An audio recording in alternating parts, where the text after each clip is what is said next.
और बहुत बेहतरीन लाजवाब प्लेटफॉर्म के ऊपर। तो दोस्तों आपको पता है आप आईआईटी जाम देने जा रहे हो 2026 में, बट उसके साथ साथ आईआईटी बॉम्बे में अगर आपका एडमिशन हो जाता है तो वहां पे जाने के बाद आपको क्या क्या रिक्वायरमेंट चीजें चाहिए। पहली बात करेंगे हम आईआईटी जाम में रैंक क्या होना चाहिए आपका, कि तब जाके आपको आईआईटी बॉम्बे में एडमिशंस मिलेगा। उसके अलावा कोर्स की फीस क्या होगी, उसके साथ साथ हॉस्टल की फी एंड मेस की फी क्या होगी, और साथ में प्लेसमेंट मिलेगा भी या नहीं मिलेगा, और मिलेगा तो कितने पैसों का मिलेगा, उसकी भी बात इस सेशंस में करने वाले। ऐसे ही कौन कौन से वीडियो आपको चाहिए मुझे कमेंट बॉक्स में जरूर बतानी है। चलिए वापस आते हैं और हम इस सेशंस की शुरुआत करते हैं। तो हम बातें करेंगे आईआईटी बॉम्बे के बारे में। तो सबसे पहले हमें क्या देखने को मिलता है, तो जब हम आईआईटी बॉम्बे की बात करते हैं तो जनरल रैंक के लिए आईआईटी बॉम्बे जो है एमएससी इन बायोटेक्नोलॉजी ओपन हुआ था रैंक 5 नंबर से, मतलब आपका ऑल इंडिया रैंक 5 रहा है तो आप इस एग्जाम्स के लिए हमें क्या देखने को मिलते थे, या आप इस आईआईटी बॉम्बे के लिए एलिजिबल थे।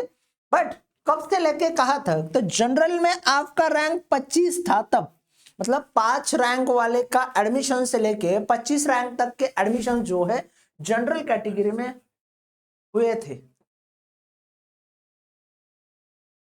फिर जब हम जनरल ईडब्ल्यूएस कैटेगरी की बात करी तो ओपन का ओपनिंग हुआ था 44 पे और क्लोज कितनी रैंक पे हुआ, तो 94 रैंक के दरमियान जो है आपका क्लोज हुआ। मतलब आप अगर ऑल इंडिया रैंक 100 के बिलो रैंक लाते हो, अगर आप जनरल ईडब्ल्यूएस कैटेगरी से हो तो पक्का आपका एडमिशन कहाँ हो जाता है, तो आईआईटी बॉम्बे में हो जाता है।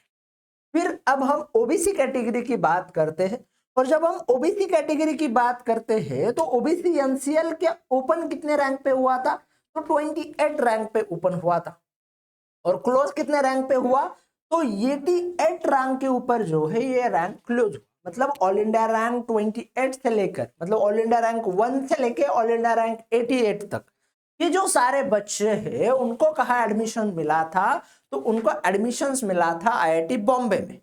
अब जनरल का हुआ, ईडब्ल्यूएस का हुआ, ओबीसी का हुआ, अब आते हैं हम एससी कैटेगरी की तरफ, और एससी कैटेगरी का रैंक की बातें करते हैं।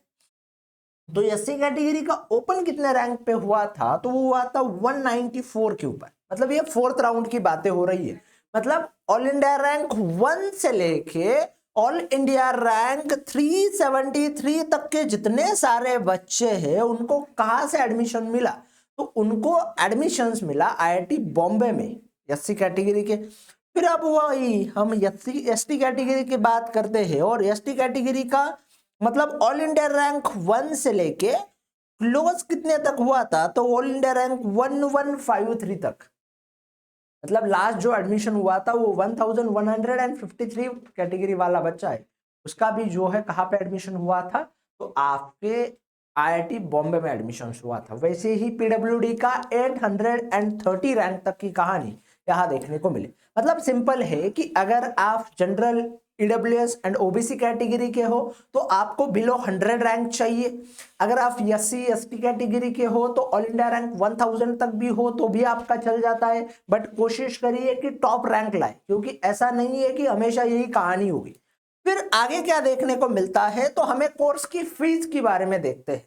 देखो अगर आप फीस लेने जा रहे हो, कोर्स लेने एडमिशन देने जा रहे हो, तो 9200 आपका होने वाला है कौन सी फी, तो आपकी एडमिशन फी। इसके अलावा स्टूडेंट वेलफेयर फंड का आपको 1300 रुपए देना है, और इसके साथ साथ 10,500 10,500 रुपीज जो है आपकी फी होने वाली है पहले सेमेस्टर में। तो 10,500 प्लस 9,000 कितने हुए, तो 19,000, 19,700 और 19,700 प्लस ये 300, 20,000 और पूरे 21,000 रुपए फी जो है आपको पहले सेमेस्टर में लगेगी। फिर अगले सेमेस्टर में बस आपको 10,000 लगेंगे, फिर अगले सेमेस्टर में और कम लगेगी। मतलब ये कहानी फी जो है बहुत मिनिमम होगी, बहुत मिनिमम आपको फीस होगी। उसके अलावा अगर आप हॉस्टल का लेने का सोच रहे हो, सोच क्या रहे हो, लेने ही वाले हो, तो आपका हॉस्टल की फीस जो है पर एनम कितनी होने वाली है, तो 19,700 होने वाली है, और पर सेमेस्टर या हम मेस की फीस की बात करें तो मेस की फीस कितनी होने वाली है, चलो एक सेकंड दे दो मुझे। मेस की फीस जो है वो कितनी होने वाली है, तो 19,000 और 27,000 जो है आपकी फीस होने वाली है। और टोटल दोनों को मिलाए तो आपकी फीस कितनी होगी, तो 46,700 रुपीज पर सेमेस्टर आपकी फीस होगी। कहाँ पे होगी, तो आपकी ये जो है टोटल फी पेएबल कितनी होगी, तो आपकी ये होगी ए प्लस बी मिला के 46,700 और आपके मेस की दूसरे सेमेस्टर की फी जो है वो कितनी होने वाली है, तो 27,000 जो है होने वाली है।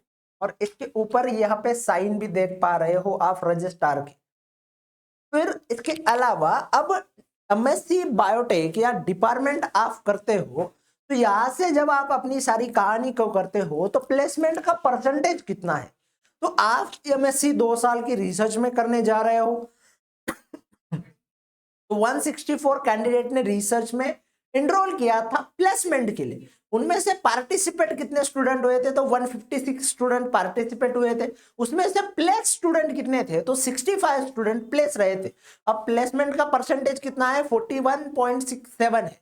अब ऐसा क्यों हुआ, क्योंकि आपको देख पाओगे, क्योंकि ये क्या हुआ कि बाकी सारे स्टूडेंट रिसर्च कर रहे थे तो रिसर्च के लिए चले गए। अब एमएससी जो 2 साल का होता है उसमें रजिस्टर करने वाले स्टूडेंट कितने थे, तो 90 थे। अब पार्टिसिपेट कितने हुए, तो 65 स्टूडेंट हुए। उसमें से प्लेस कितने हुए, तो 10 हुए। मतलब बाकियों को जो है शायद भाया नहीं होगा, अच्छा नहीं लगा होगा, या वो आगे पीएचडी करने का सोच रहे होंगे, अब्रॉड जाने का सोच रहे होंगे, इंटर्नशिप के लिए चले गए होंगे। अब MSc post graduate exit degree में कितने हुए थे, रजिस्टर किया था 7 ने, पार्टिसिपेट किया था 7 ने, उसमें प्लेसमेंट कितने का हुआ, तो 1 स्टूडेंट का हुआ। मतलब लगभग 14.28% हमें देखने को मिला। अब यही चीज हम डिपार्टमेंट वाइज देखते हैं। अब bio science and bio engineering, bio science and bio engineering department में कितने डिपार्टमेंट है, तो एमटेक है, ड्यूअल डिग्री है जिसमें एमएससी पीएचडी होता है, और एक एमएससी होता है और एक पीएचडी होता है। ठीक है, अब हमारी सीट कितनी है, तो 20 सीट होती है। ओके, अब यहाँ पे देखिए आप, तो एमटेक करने वाले 19 बच्चों ने यहाँ पे क्या किया था, इनरोल किया था। उनमें से 17 स्टूडेंट्स का क्या हुआ था, प्लेसमेंट हुआ था। उसमें परसेंटेज कितना था, तो 89.47 परसेंटेज रहा था। फिर dual degree MSc plus PhD करने वाले कितने बच्चे थे, तो एक बच्चा था। उसने क्या किया था, उसने भी इनरोल किया था, वो 100% हो गया, मतलब वो भी इनरोल हुआ। एमएससी करने वाले जो बच्चे थे उन्होंने स्टूडेंट एडमिटेड किया था 15, और स्टूडेंट ग्रेजुएट कितने हुए वो टोटल, तो 14 हुए। और परसेंटेज कितना था, तो 93.33 था। पीएचडी करने वाले 5 थे, 1 था। इस तरीके से सारा डाटा हमें देखने को मिलता है। अब प्लेसमेंट जरूर होती है, बहुत सही तरीके से होती है, लाजवाब होती है। इसके अलावा अब आप भी जाना चाहते हो आईआईटी बॉम्बे, तो आपको चैंपियन बैच 5.0 में एनरोल करना है। ये बैच स्टार्ट हो रहा है 15 सितंबर से। इसके ऊपर मिलता है फ्लैट 35% ऑफ, और इसी एनरोल के साथ आप आपका फ्यूचर बनाओगे। उसके अलावा जो बच्चे सेंट्रल यूनिवर्सिटी के लिए प्रिपेयर करना चाह रहे हैं, तो भाई आपके लिए बता दूं, स्वीट पीजी शक्ति रिकॉर्डेड कोर्स, जिसमें life science, microbiology, zoology, biochemistry, botany, plant biotechnology, और इसके ऊपर भी मिलता है आप फ्लैट 35% ऑफ। इसके अलावा फ्री ऐप के ऊपर आपको सारी चीजें मिल जाती है। इसके साथ साथ आईएफएस का ये शानदार रिजल्ट रहा था, ये सारे बच्चे आईएफएस के आईआईटी बॉम्बे में आपको आज को देखने को मिलते हैं। चलिए, इसी के साथ साथ thank you so much guys for joining this session. Thank you and thank you once again to you all. Bye bye, take care and happy learning. Video कैसा लगा, और ऐसे ही बाकी आईआईटी का वीडियो बनवाना है तो मुझे कमेंट बॉक्स में पिन करो अपनी कमेंट। Bye bye.